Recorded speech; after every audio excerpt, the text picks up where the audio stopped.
Су ресурстар маркетинг жауапкершілігі шектеулі серіктестігінің алдында тұрған стратегиялық міндеттердің бірі инвестициялардың орнына тариф бағдарламасы шеңберінде су құбыры және кәріз желілерінің тозуын 15%-ға төмендетуді қамтамасыз ету.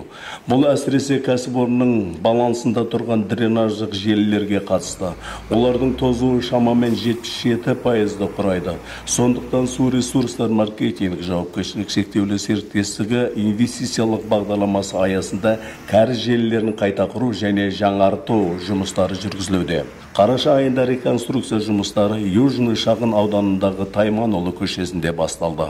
Мұндағы ескі коллектор 1974 жылы салынған, қазіргі таңда толығымен тозған.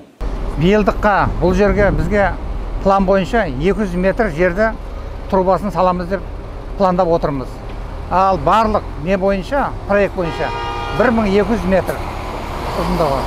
Соның 560 метрі 300 труба, 550 метрі 200 труба, 100 метрі 100 труба.